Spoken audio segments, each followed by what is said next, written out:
Praise the Lord. Hallelujah. Ito po tayo. So, purihin ang Panginoon at magandang gabi po sa ating lahat.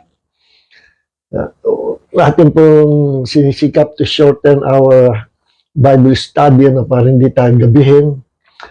So, praise God. Sa gabi po ito, very interesting ating topic. Ito yung matagal ko nang iniisip kahit noon pa akong bagong mananampalataya. No? Yung dalawang pangalan ni Jesus. Jesus tapos Emmanuel. Ano? At ito may binanggit sa Matthew chapter 1, verse 21 at saka verse 23.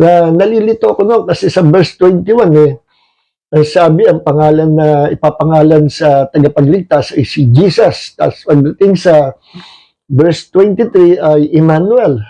Ano ba talaga? Ano? Pero wala pong pagkakamali, walang confusion dito.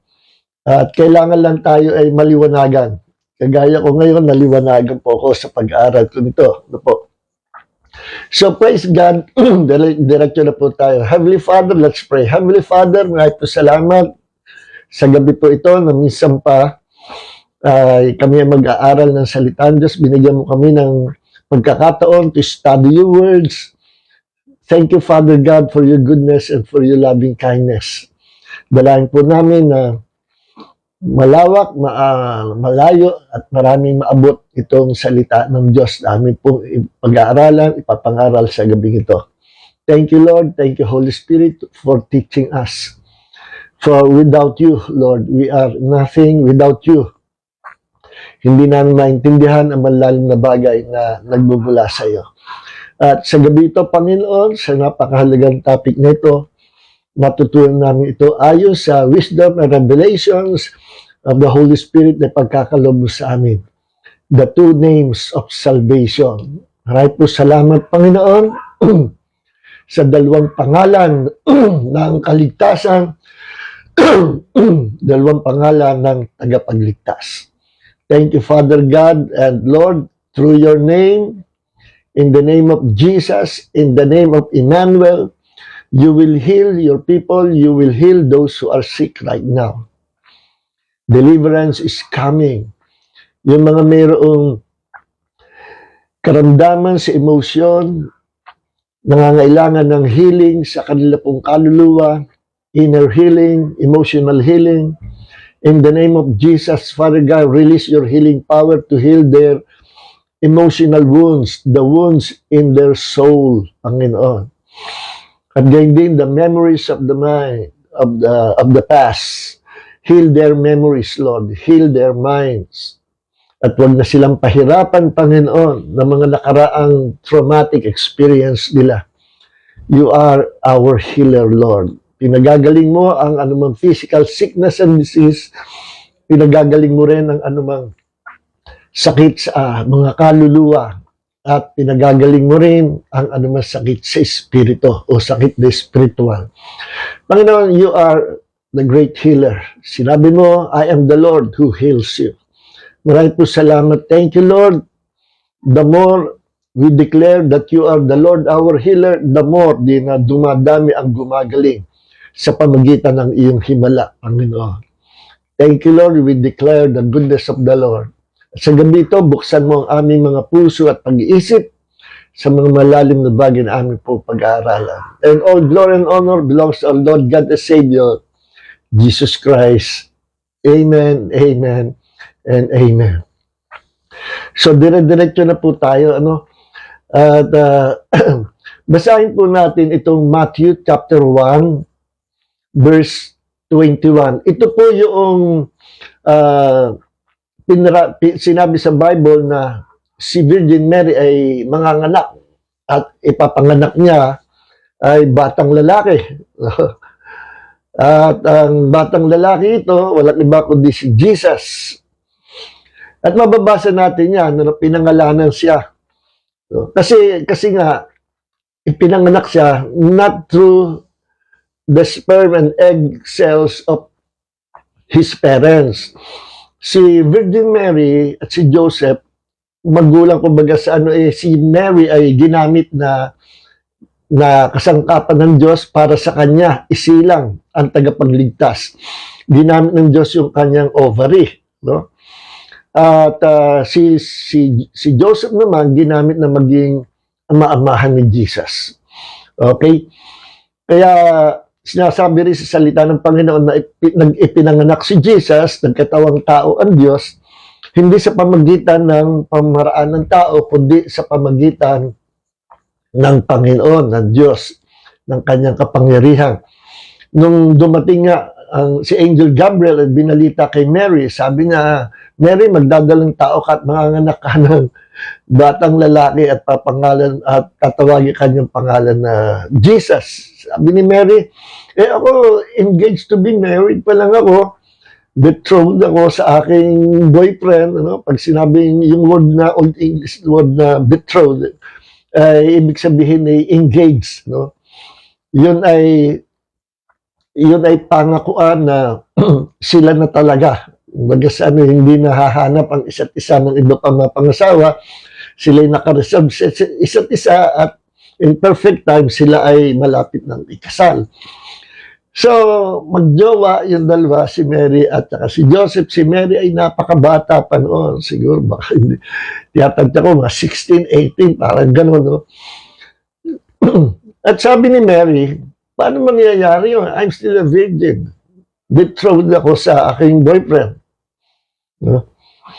Sabi ni Angel Gabriel, ganito yun. Babaan ka, lilimliman ka ng banal na espiritu. No? Lilimliman ka hanggang sa ikaw ay magbuntis, magdalang tao, makapanganak. Nung maintindihan ni Mary, yung sinabi Angel Gabriel, nanampalataya siya. Sabi niya, iyon. At sabi niya, be it unto me according to your word. Mangyari sa akin ang ayon sa iyong sinabi. Tinanggap niya sa pananampalataya. And immediately, that word na dala-dala Angel Gabriel was the seed of God. The seed of God. At nung sinampalatayan at winelcome ni Mary, yung seed na yun, that word from Angel Gabriel na word of God yun, immediately that word, that seed, became the Lord Jesus Christ. Sa sinapupunan ni Mary, naging embryo siya, naging fetus, lumaki, at totoong naging tao. Tandaan po niyo, totoong naging tao si Jesus. God became a human being. Pero huwag niyo kalilimutan, kahit no siya ay tao, no, taong-tao siya, 100% man, huwag niyo kalilimutan na Jesus Christ is still God and He will be God forever and ever. Hindi po natatanggal yung pagiging Diyos ni Jesus. No? Kahit na siya nagkatawang tao. Ang hinubad lang niya yung kanyang kapangyarihan. Hinubad niya yung kanyang pagiging omnipotent or powerful. Hinubad niya yung kanyang pagiging omnipresent, yung pagiging present everywhere. Hinubad niya ang kanyang pagiging omniscience, pagiging all-knowing because God knows everything. He is an all-knowing God. So, yung nature na yon ng Diyos, omnipotent, omniscience, omnipresence, at yung pagiging eternal niya as God na hindi pwedeng mamatay, pansamantalang hinubad niya. But not His deity. No? Pwede naman yun hindi naman uhubad yung deity. Yun siya, hindi nahuhubad ng pagka-Diyos. kaya ako tinitindihan ito. May mga preacher kasi nagsasabi, hinubad ni Jesus ang kanyang pagka-Diyos na siya nagkatawang tao. I-correct po natin ang mga preacher na ganoon na hindi nahuhubad ang pagka-Diyos. Yung kanyang riches and wealth, yung kanyang divine nature, yung kalagayan niya as omnipotent, omnipresent, omniscience, eternal, yung attributes na yon as God, yun ang hinubad niya. Pero hindi yung pagiging God niya. So, malinaw na po, no? Na, balik tayo dito sa Matthew chapter 1, no? Kasi, nung nalaman ni Joseph na buntis si Mary, ano? Nag-isip siya, no? Nag-isip siya, siguro hindi siya makatulog. At balak niya na, iwanan na si Mary. Ayaw niyang i-expose publicly. Ayaw niyang ipahiya. Kasi mabait itong si Joseph. Kasi napakahigpit ng kultura ng mga Juno ng mga time na yon. Pag natagpuan ka na ikaw ay gumawa ng kalokohan o nakiapid, nakipagtalik na hindi under sa ilalim, hindi sa ilalim ng kasal, subject ka sa persecution at ikaw ay pwedeng pagbabatuhin hanggang sa mamatay. Yes, mahigpit ang batas sa Israel, yung kautusan ni Moses. Pinanganak si Mary at si Joseph nasa kultura at batas ni Moses noong time na yon. In fact, si Jesus nabuhay siya under the law. Yes, under the law. Kaya, ang ginawa ni Moses para huwag di mapahamak, mailigtas niya yung kanyang girlfriend, balak na talaga, iwan na lang. No? Pero masakit sa kalooban ni Joseph yun. Hanggang sa nung gabi na naginip siya at sa kanyang panaginip, galing sa Panginoon, nagpakita ang angel ng Panginoon. At sabi kay Joseph, Joseph, huwag mong iiwan. No? Hindi nagtataksil ang asawa mo. Siya ay nagdadalang tao. At ito na nga yung dialogue sinabi, she will give birth to a son. Verse 21 po. Matthew chapter 1, verse 21. She will give birth to a son. No? And you shall name him Jesus. For he will save his people from their sins. Kasi, inireveal na ng Panginoon na through the Holy Spirit, no? Yung kapanganakan, yung magiging kapanganakan at pagbubuntis ni Mary. Sa verse 20, nandoon yan Sabi dito, but when he had thought this over, behold, an angel of the Lord appeared to him in a dream, saying, Joseph, son of David, do not be afraid to take Mary as your wife, for the child who has been conceived in her is of the Holy Spirit. Ayun. No? Malinis si Mary. Hindi siya nagtaksil. Kaya yun, sa verse 21, yun yung sinabi. No? At magdadanta siya, manganganak siya ng batang lalaki, and you will call his name Jesus. Okay? Verse 21. Now, lockdown tayo sa verse 23. No? Verse 23. Basahin natin ang 22. Now all this took place so that what was spoken by the Lord through the prophet would be fulfilled. Eto na. Para daw ma-fulfilled yung pinrapisay ng prophet. Sinong prophet yun? Prophet Isaiah.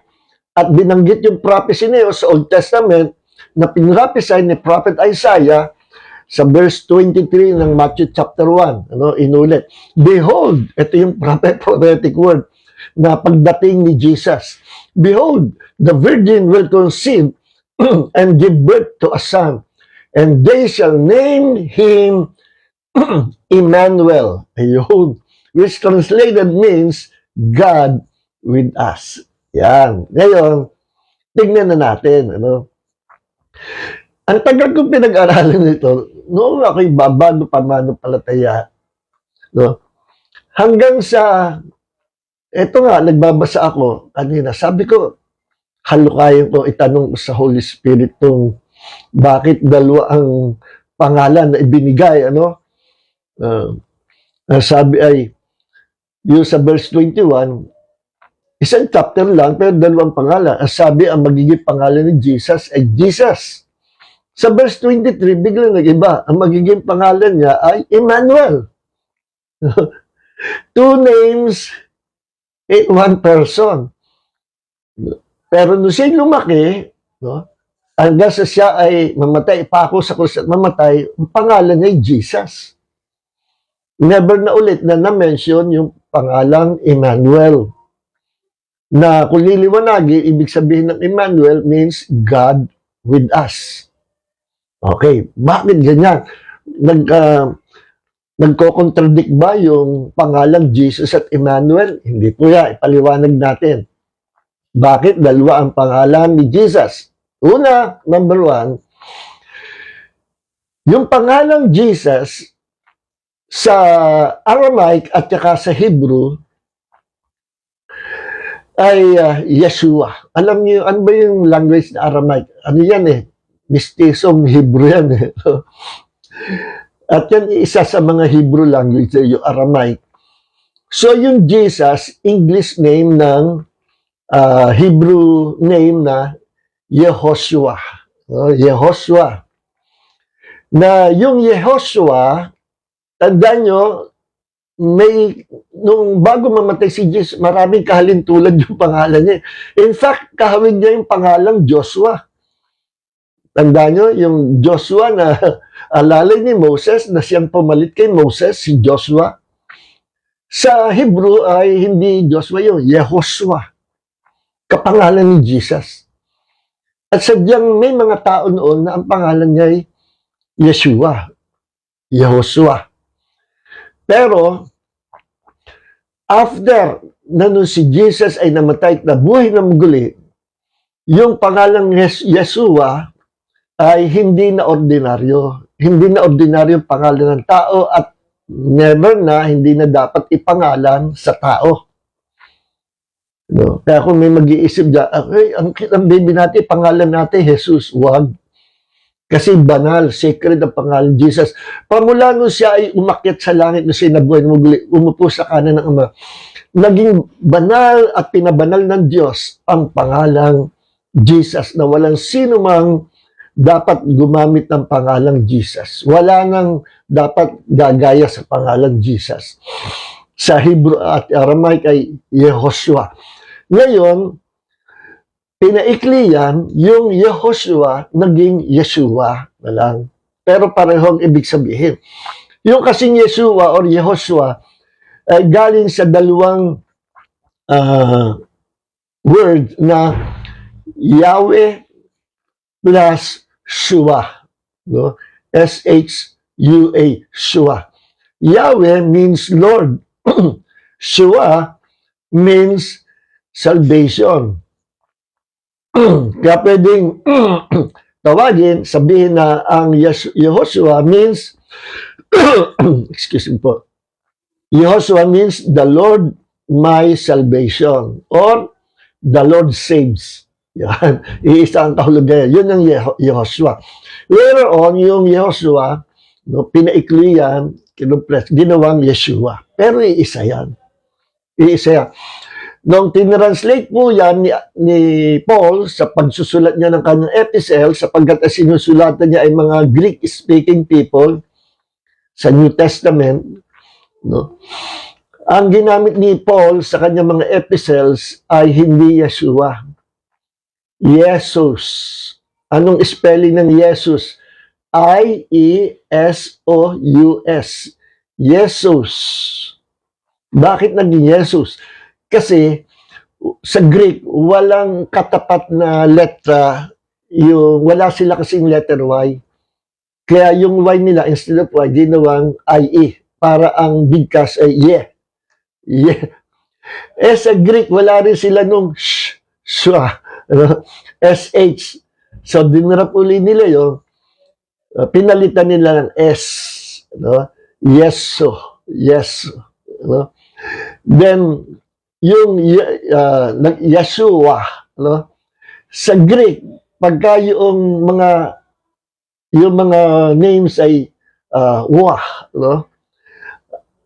Petra, o kayo yung feminine name, sa Greek, nagiging A, usually nagiging A. Pero, pag gusto nilang gawing masculine name, ginagamit nila yung US, Andronicus, Cornelius,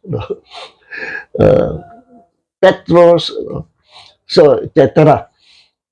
Ganun ang ginagawa na. Kaya yung Yeshua, na-convert sa Jesus. Jesus. So, acceptable ba sa Diyos yun? Yes, 100% tinatanggap ng Diyos. In fact, hindi ipasusulat ng Panginoon kay Paul yung epistles niya na written in Hebrew kung hindi payag ang Diyos. Kasi mahalaga yung diwa. yung ibig sabihin ng pangalan. No? Kaya yan ay Yeshua, Jesus, sa English, Jesus, sa Tagalog, Jesus. Ang Tagalog, malapit sa Greek word, no? Jesus, Jesus. Ano pa man yan, ang mahalaga, kilala mo at may relasyon ka doon sa may-ari ng pangalan. Ang mahalaga, yung may-ari ng pangalan, Panginoon mo, Diyos mo, at tagapagligtas mo. Ang mahalaga, yung may-ari ng pangalan, siya yung namatay sa krus, siya yung nabuhay na muli, siya yung umakyat sa langit, umupo sa kanan ng Ama. Siya yung author ng New Covenant. Siya yung Diyos na bumaba, nagkatawang tao, at binigay niya ang kanyang buhay, ang kanyang dugo, to pay the price of our sins. Kilala natin, siya yun. Kaya kahit tawagin natin Jesus, Jesus, Jesus, Yeshua, okay lang. Tanggap ng Panginoon. Eh, may nakadebate ako na nagpunta doon sa outreach namin sa Sapa, no? Eh, pinagpipilitan niya, mali daw, hindi raw si Jesus yung pagka-Jesus ang tinawag, hindi raw si Jesus yun. Kundi, hawig daw yun sa pangalang Zeus. Z-E-U-S, yung head ng ng mga gods and goddesses sa Greek mythology. Yun daw si Zeus. Sabi ko, napakahina naman. Eh, common sense na. Magkahawig ba naman yung Jesus, Jesus, at saka Zeus? Yung sounds lang yung ending sasabihin mo magkahawig. Pag pinag-aralan mo ang Greek words, napakarami magkakahawig. Pero iisa ba yun? Magkakaiba yun. No? Yun ang mahirap pagka nagmamarunong ka, hindi mo naman pinag-aralan.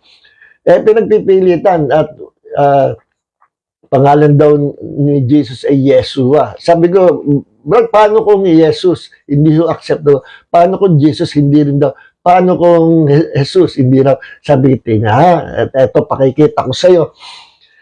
Ikaw ba, naniniwala ka na ang New Testament was written in Greek? Opo, sabi ng gano'n. Naniniwala ka, mga epistles ni Paul were all written in Greek. Oo daw. So, eto. Ano yung Jesus sa Greek? Anong ginamit ni Paul? Jesus. Never na gumamit siya ni Yeshua. Kasi, ang kausap niya, hindi, ang mga salita, Greek. Kaya natural, sasakay sa Greek. So anyway, sa ating pag-usapan, okay, balik tayo dito sa topic. Kaya sabi ko, yan, ngayon, pag may nakita ka na epistles written in Hebrew, yung original manuscript, maniniwala ako sa'yo na written in Hebrew, uuwi na rin siya. Sabi ko, Brad, bumalik ka, pakita mo sa akin yung ebidensya mo. Okay, kaya kailangan alam natin, kabisado natin kung saan nanggaling yung pangalan ng Panginoon. No? So ngayon, bakit Yeshua tapos Emmanuel? Yeshua, Matthew chapter 1, verse 21, Jesus ang sabi, then pagdating sa 23, Emmanuel. Pero dito lang binanggit yung Emmanuel. Kasi lumaki si Jesus, ang pangalan niya Yeshua or Jesus English or Jesus sa Greek. Bakit dalawa? Una, ganito. Ang Yeshua po ay pangalan ng Panginoong Hesus na binibigyan emphasis, in-emphasize dyan yung role niya as a Savior. Yes, role niya as Savior of the world. Kasi yan nga sinabi, no? Na sabi sa verse 21, she will give birth to a son and you shall name him Jesus, for he will save his people from their sins. So binibigyan ng emphasis dyan yung kanyang role as Savior of the world. Okay? And to be a Savior of the world, si Jesus ay God, to be a Savior of the world, He cannot save the world sa kanyang kalalagayan bilang God. Kasi ang hinihingi ng justice ng kataas-taasan Diyos, the Savior must be a man. The Savior must be a man. God cannot save mankind, magiging illegal sa Diyos kasi ang nagkasala tao. So, ang magiging Savior must also be a man, a human being. No? Hindi pwedeng basta Diyos. Kayang gawin yun ng Diyos, yung iligtas sila. Pero, sasabihin ni Satanas, oh, Paul yan, God, ang daya mo. You are God, you cannot save these human beings. Akin sila. Dinadaya mo ko.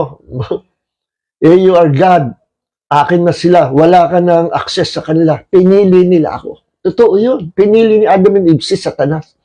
So, they are now mine. No? Hindi mo sila mababawi sa akin kung sa sumama sila. Ako yung choice nila. And man is a free moral agent with freedom to choose. So, para mapabalik ang tao sa Diyos, kailangan merong babawi. Merong tagapagligtas. Merong magliligtas. Sino magliligtas? Not God. He must be a man. But actually, ang author ng salvation is God. Pero kailangan merong tagapagligtas na darating. And he must be a human being. Bakit? Kasi ang kaligtasan nangangailangan na magiging itong tagapagligtas will be the substitute of mankind. He will be the substitute of mankind. He will represent all mankind. Siya ang magre-represent. Paano niya i-represent kung siya ay Diyos? No? Si Jesus as God, He represents the Father. But Jesus as man, He represents mankind. See? Jesus is God. He became a man. Pagharap niya sa Diyos, dalawa, alam niyo, may isa sa ministry ni Jesus, high priest. No? Ang high priest, nire-represent niya ang taong bayan. Si Jesus ay as high priest, humarap siya sa Diyos, sa Ama, nire-represent niya ang buong katauhan, all mankind. As a high priest, siya yung representative natin para makapag-usap sa Diyos, makipag-ayos sa Diyos, makipagbati tayo sa Diyos. Tapos, hindi lang si high priest, he is also a prophet. Ano ang prophet? Prophet is God's representative. God's spokesman para sa lahat ng tao. So, ang high priest, representative ng mga taong bayan, with all mankind, representative para humarap sa Diyos. Si Jesus ay high priest. At the same time, Jesus, as the prophet of God, representative ng Ama, para ang Diyos makapag-usap, magdala niya yung sasabihin ng Diyos. Gusto ng Diyos makipag-usap sa tao, pero hindi siya pwede basta bumaba kasi God is holy. At ang lupa ay naging contaminated ng kasalanan ni Adam and Eve at kasalanan ni Satanas. Kaya God is holy. Hindi siya basta pwede bumaba sa mundo. Ano mangyayari para siya ay makababa at makipag-usap sa tao? He must send his prophet. Sino yung prophet na yan? To speak to all mankind. Si Jesus. Kaya ang prophet ay representative ng Diyos sa tao. Ang high priest, representative ng mga tao sa Diyos. See?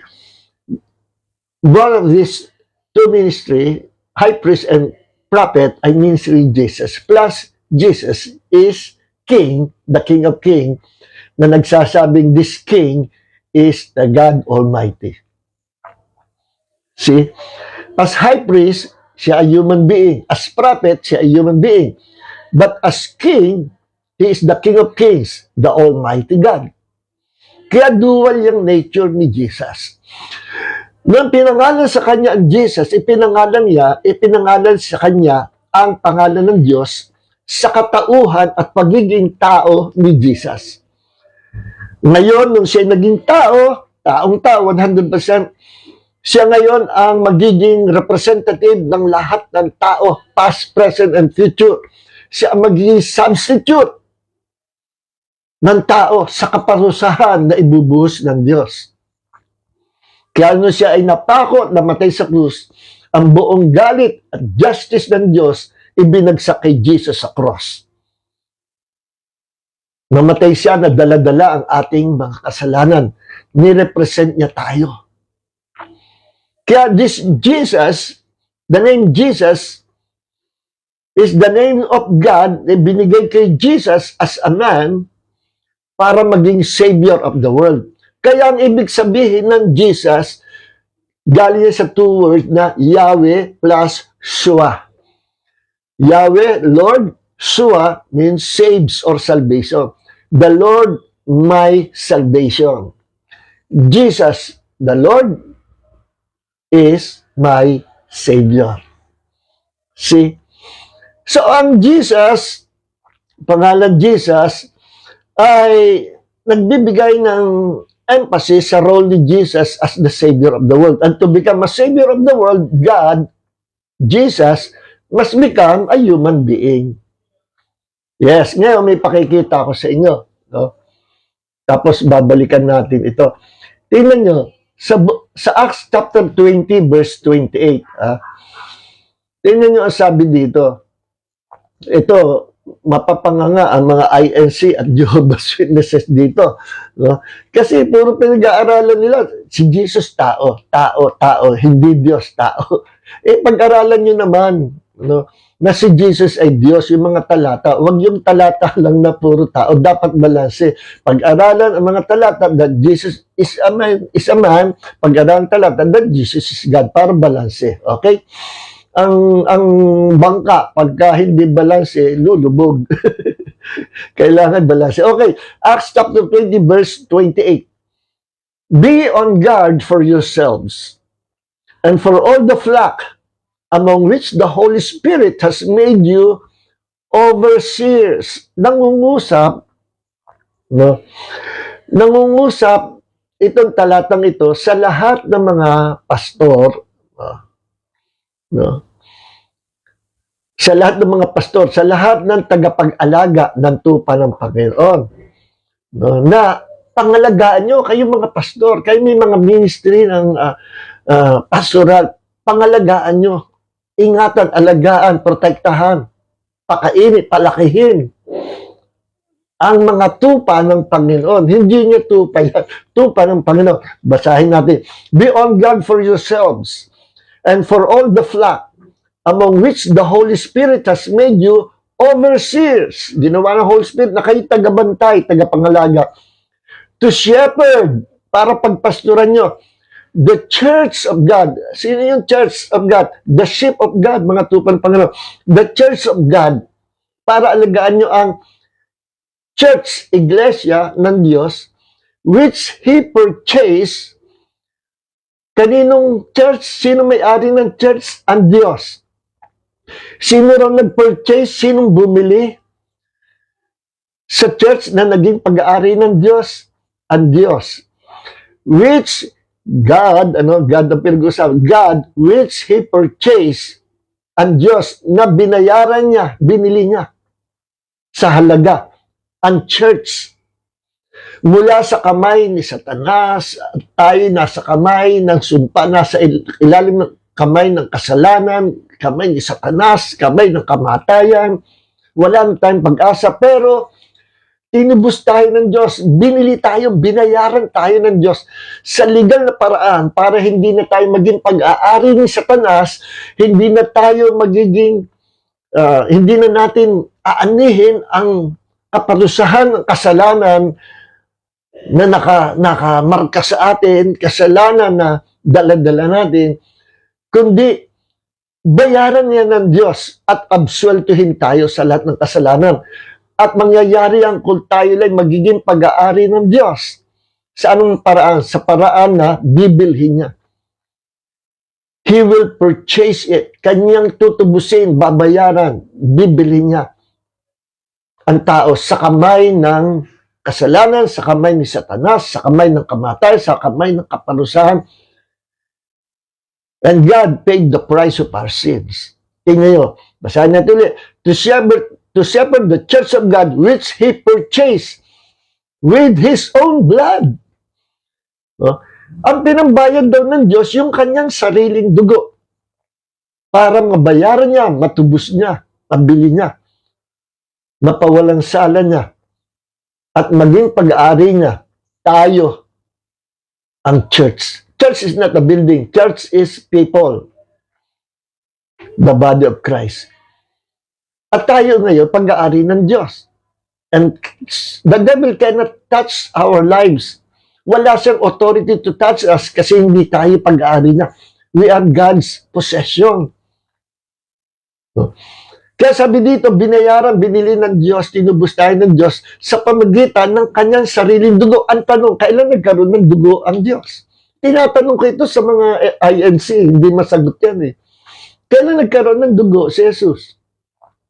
Sino yung God na binayaran niya, binili niya ang church sa pamagitan daw ng kanyang sariling dugo? Ang tanong, kailan nagkaroon ng dugo ang Diyos? God is Spirit, di ba? John chapter 4, verse 23 and 24. Paano siya nagkaroon ng dugo? Posible ba yun? Yes. Sa anong paraan? God became a human being. Doon siya nagkaroon ng dugo. Kaya ang Diyos, binili niya sa pamagitan ng sariling dugo, tayo. Para tayo ay maging pag-aari niya, magpakailanman at mabigyan niya tayo ng buhay na walang hanggan at kasamahin niya forever sa buong eternity. Yan po tayo. Kaya ang pangalan Jesus ay patungkol sa Panginoon, sa ating Diyos, na naging tao, to be the Savior of the world. No? Yun yung role niya, to be the Savior of the world. Ngayon, punta naman tayo sa Emmanuel. No? Ang emphasis ngayon ng pangalang Emmanuel, dito sa verse 23, balik tayo sa Matthew chapter 1, verse 23, ina-emphasize naman dito yung kanyang divine nature. Basahin natin, behold, the virgin will conceive and give birth to a son, and they shall name him Emmanuel, which translated means God with us. So yung Jesus, ang emphasis ng kanyang role doon ay to become the Savior of the world, to become a man, the Savior of the world, to become a human being who will die on the cross to pay the price of our sin through His precious blood. So Jesus, ang emphasis doon ay yung pagiging tao niya, pagiging Savior of the world. Dito naman sa 23, ang emphasis dito, binibigyan ng emphasize dito yung pangalang Emmanuel, which translated means God with us. Ito ang binibigyan ng emphasis dito ay yung divine nature, yung kalalagayan ni Jesus na siya ay Diyos. So hindi lang siya naging tao, kundi siya talaga ay Diyos na naging tao. Jesus as a man and Emmanuel as God. Kaya dito pinakikita yung dual nature ni Jesus. Verse 21, Jesus as the Savior of the world, as a man. Verse 23, Jesus as God. God with us. See? Pinakita, doble ang kanyang kalikasan. He is a man, 100% man, but he is also God. 100% God. Makikita rin po natin yan. Tingnan natin sa Romans chapter 9. No? Malapit tayo matapos. Romans chapter 9. Romans chapter 10 verse 9. Ang sabi dito, para maligtas ang tao, ito yung dapat na maging pananampalataya ng tao para maligtas. Ang ano? Basahin natin. That if you confess with your mouth that Jesus as Lord, sa evangelization, Jesus is Lord, no? And believe in your heart that God raised Him from the dead, you will be saved. Kung ipapahayag mo, meaning kung sasampalatayan mo, tatanggapin mo sa iyong puso at ipapahayag mo na si Jesus ay Panginoon at sasampaltaya ka sa iyong puso na siya binuhay na maguli, maliligtas ka. So itong dalawang ito ang kailangan para magkaroon ng salvation ang tao. Ang alin? Jesus is Lord. Pag tinranslate sa Hebrew, sabi ng mga Bible scholars, pag tinranslate sa Hebrew yung salitang Lord, ay pwedeng isalin na Yahweh. At si Yahweh, ang Diyos, na nagpakilala sa Old Testament. He is the God Almighty, the Creator of heavens and earth, Yahweh. Siya yung nakipag-usap sa mga prophet. Siya yung nakipag-usap kay Moses sa Mount Sinai. Siya yung nakipag-usap kay Moses, nagpakilala sa burning bush. Siya yung Diyos, Yahweh, na humawi ng dagat na pula. Siya yung Diyos na kasama ng mga Hebrew people sa wilderness. No?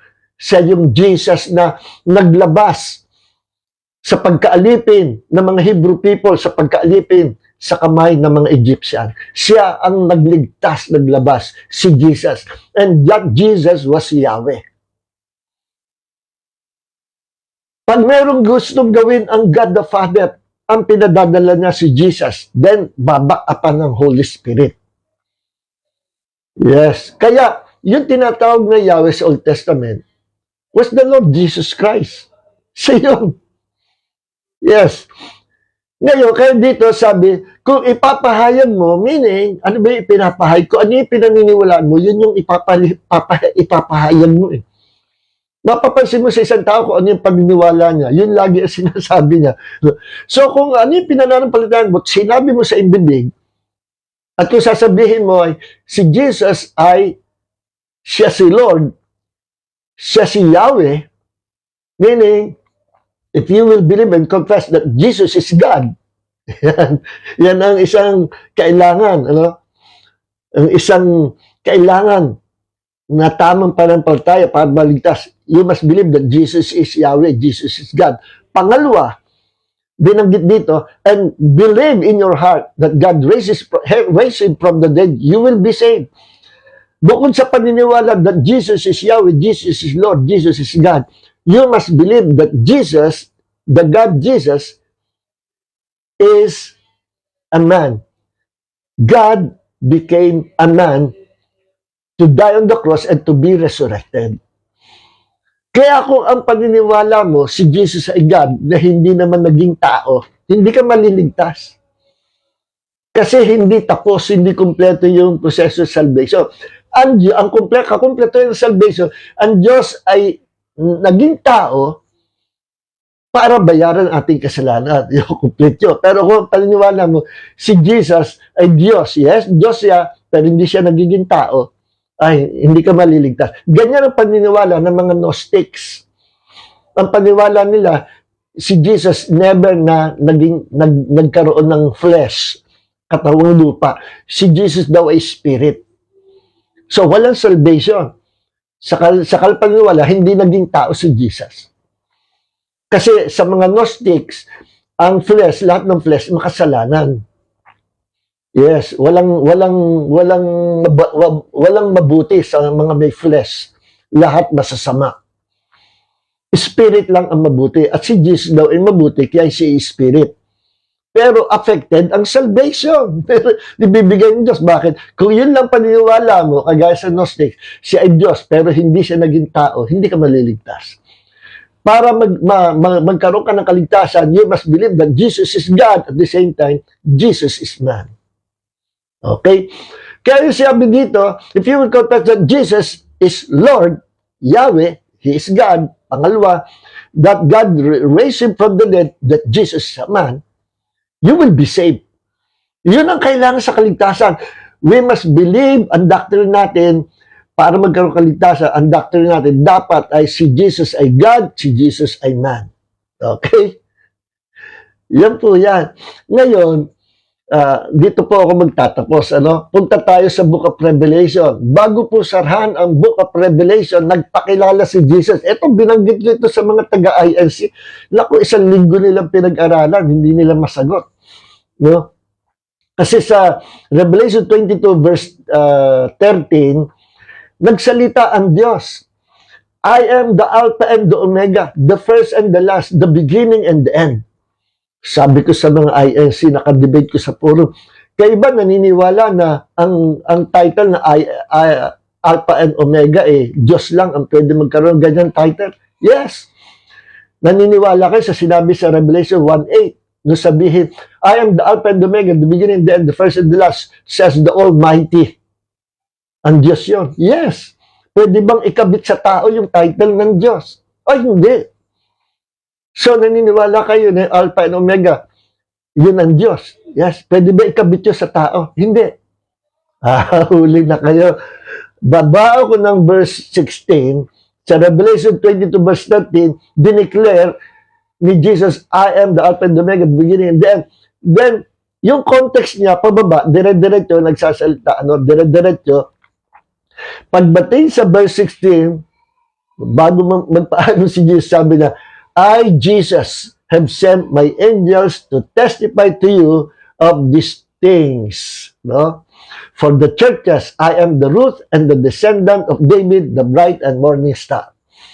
So, si Jesus pala yung nagsasalita sa verse 13. Pagdating sa verse 16, no, yung pagsasalita niya, pagdating sa verse 16, inireveal na niya ang kanyang sarili, na siya yung Alpha and Omega. Naku, hindi yan masagot ng mga taga-ISC at after 1 week, saka sumagot. Ang layo ng sagot. Sabi nila, yes, the Father is the Alpha and Omega. Jesus is also the Alpha and Omega. Pero magkaibang Alpha and Omega sila. Aba, sabi ko, sa Bible na naging dalawa yung Alpha and Omega. Yun daw Alpha and Omega na Diyos, yun ang God the Father. At itong Alpha and Omega na namatay sa krus, iba raw ito. Binigyan lang daw ng title, pero iba ang pagka-Alpha and Omega ni Jesus, siya daw ay tao. Sabi ninyo, hindi pwede ikabit sa tao yung pangalang Alpha and Omega. Tapos ngayon, mag-iiba kayo ng ano. No, ako. Isa lang pipiliin nyo. Aminin nyo kung ano yung sinasabi ng Bible, anong paniniwalaan. Yung sinabi ng salita ng Diyos o yung sinabi ng inyong mga ministro, ng inyong mga mentors. Maniwala kayo sa salita ng Diyos, maliligtas kayo. Maniwala kayo sa salita ng tao, hindi kayo maliligtas. Okay. Ngayon, dito sa verse 16, nagpakilala si Jesus. I, Jesus. Anong meaning ng Jesus? Yeshua. The Lord, my salvation. Or the Lord saves. Yan ang Jesus. I, Jesus, have sent my angels to testify to you these things. Una, inamin niya siya Alpha and Omega. Meaning, siya ay God. Then, pagdating sa verse 16, inamin niya na siya ay tao. See? Ang sabi dito, I, Jesus, have sent my angels to testify to you these things for the churches. Eto na. I am the root and the descendant of David, the bright and morning star. Ibig sabihin, ako'y anak ni David. Ako'y nanggaling kay David. Ako'y may DNA ni David. Si David ay great-great-grandfather ko. Ano ibig sabihin? Jesus is 100% a human being. But, hindi doon natatapos. Jesus is also 100% truly God. The God-man Christ Jesus. Yan dito, binalansi ng Panginoong Jesus. Nagpakilala siya as God, the Alpha and Omega. Then, nagpakilala rin siya na siya ay man, tao. Bakit? Mahalaga na makilala natin si Jesus na siya ay man, na siya ay anak ni David. Si David ay kalululuhan niya, isa sa mga kalululuhan. Bakit? Alam nyo, ako'y bago nagbabasa ng Bible, nabasa ko sa Matthew chapter 1, yung genealogies of Jesus, no? At pinanganak ni ganito, si ganito, pinanganak si ganito. Naku, naboboard ako. Sabi ko, ba't kaya sinama pa sa Bible ito? Boring basahin. Anong pakialam ko doon sa mga kanununuan ng binabanggit dito, mga hindi ko naman kilala. No? Then, nabasa ko na naman sa Gospel according to Luke, chapter 3, na binanggit yung genealogy ni Jesus ulit. No? Na ni si Jesus ay anak ni Mary, ni Joseph, naging ama-amahan, naging ina-inahan. Then, si Joseph, si Mary, anak naman ni ganito, at pinakita yung lineage nila pababa. At pumunta doon sa kadulong-dulunan na nandoon si David at si ganito ay anak ni David at si David ay anak ni ganito at ni Jesse at si Jesse anak ni Ano kalagahan ng genealogy? Napakahalaga po. Hindi boring basahin nyo. Bakit? Sapagkat ang genealogy ni Jesus sa Matthew chapter 1 at sa Luke chapter 3 ang nagpapatotoo, great evidence na ang Messiah, ang tagapagligtas, ang Diyos na magiging tao, na mamamatay sa krus at muling bubuhayin, ay walang iba kundi si Jesus na ipinangako sa pulpa doon sa mga prophecy ng mga prophets. At ang genealogy nga na paggagalingan ayon sa mga prophetic words ng mga prophets ay manggagaling doon kila David, doon sa kanununuan. Kagaya ni Kibuloy, kiniklaim niya siya, I am the way, the truth, and the life. Wala kang karapatan ang kini. Si Jesus lang ang pwede umangkay na I am the way, the truth, and the life. Wala sino makakarating sa Ama kundi sa pamagitan ko. Abay, yun ang kinikibuloy. Hindi naman siya Diyos. Ang Diyos lang ang makakapag-angkin niyan ng the way, the truth, and the life. No? Kaya,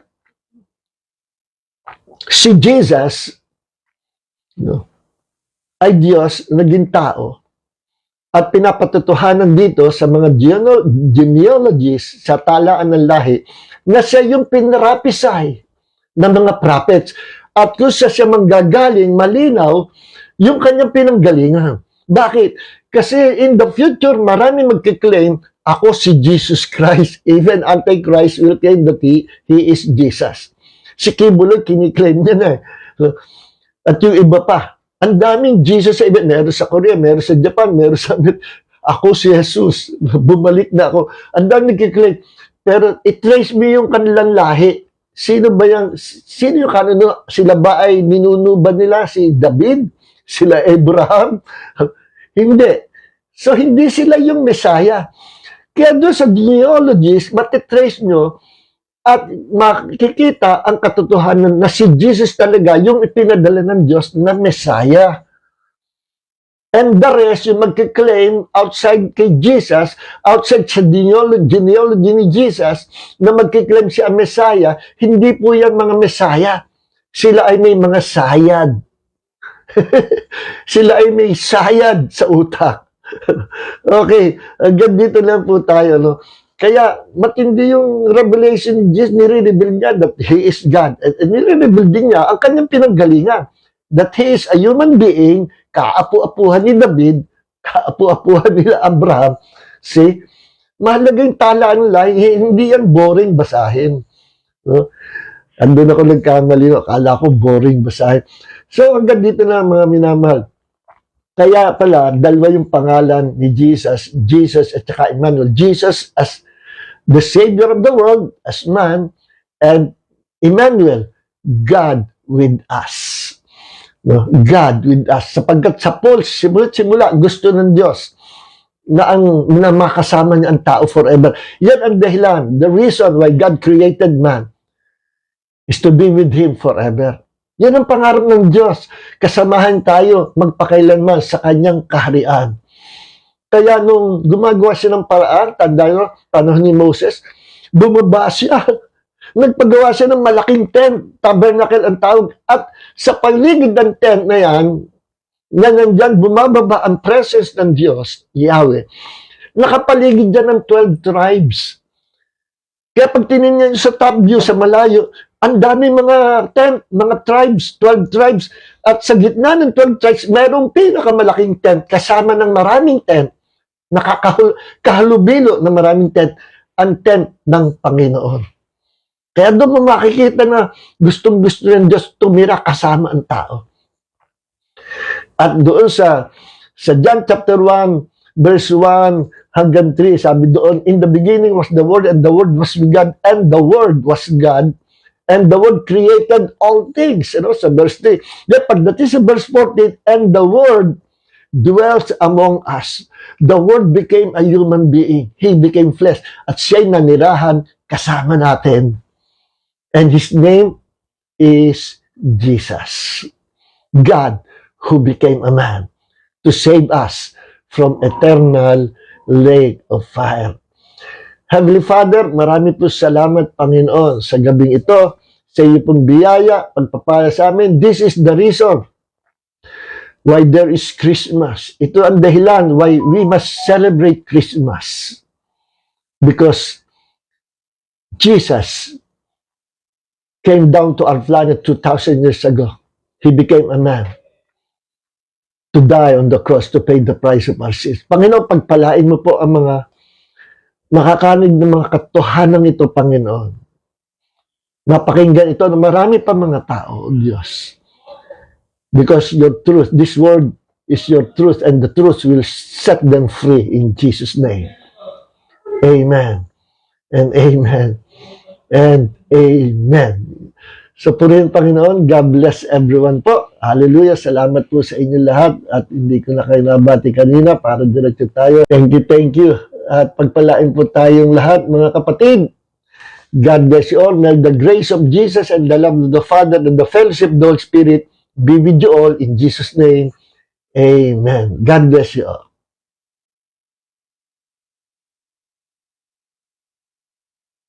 Don't forget to like this video.